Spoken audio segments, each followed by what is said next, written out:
రాజ్యసభ మాజీ సభ్యులు టీజీ వెంకటేష్ జన్మదిన వేడుకలు కర్నూలులో ఘనంగా నిర్వహించారు.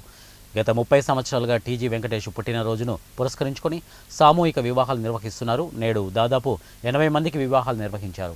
ఇక టీజీవీ రెడ్ క్రాస్ సొసైటీ ఆవరణలో మెగా బ్లడ్ బ్యాంకు కార్యక్రమం నిర్వహించారు. ఈ కార్యక్రమాన్ని టీజీ వెంకటేష్ ప్రారంభించారు.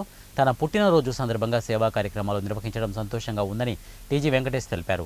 కర్నూలు అభివృద్ధికి ఎన్నో కొత్త ప్రాజెక్టులు తీసుకువచ్చామని, ప్రతిసారి కొంతమంది రాజకీయ నాయకులు అడ్డుకోవడం జరుగుతోందని, అందువల్ల అభివృద్ధి ఆలస్యం అవుతోందని వారన్నారు.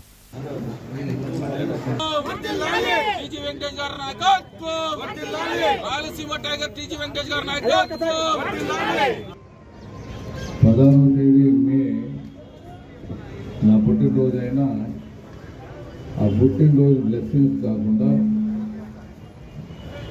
మాస్ మ్యారేజెస్ చేసుకుంటాను. ఈరోజు కూడా ఒక 75 జంటలు సుమారు 1 గంటకు ₹1,00,000 ఖర్చు అవుతుంది. వాళ్ళకి 80,000 ఇస్తూ ఇంకా తాలిపోతాం అంతా కలిసి పెళ్లి ఖర్చులు 80,000 వాళ్ళు క్యాష్ చేస్తాము. అన్ని మతాలు అన్ని కులాలకు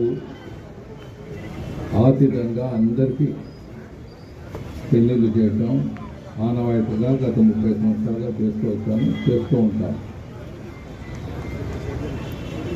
కర్నూలులో ఇక్కడ చేయని కార్యక్రమం లేదు. జనరల్ హాస్పిటల్లో ఐసీయూ కానీ పిల్లలు చనిపోతూ ఉంటాయి. ఐసీయూ ఒకటి, క్యాన్సర్ ఐసీయూ ఒకటి, క్యాన్సర్ ఒకటి. క్యాన్సర్ సెంటర్ వచ్చేదానికి ₹100 సహకరించి కేంద్ర ప్రభుత్వం ద్వారా తీసుకొని రావడం జరిగింది. మనకేమవుతుందంటే కొంతమంది గ్రూప్ నాయకులు, రాజకీయ నాయకులు ఇన్వాల్వ్ అయిపోతారు. మేము ప్రాజెక్టు తెస్తాము, ఆ ప్రాజెక్టు తెచ్చేది రకరకాల ఇబ్బందులు పెట్టేస్తారు వాళ్ళకు, కాంట్రాక్టర్స్కు.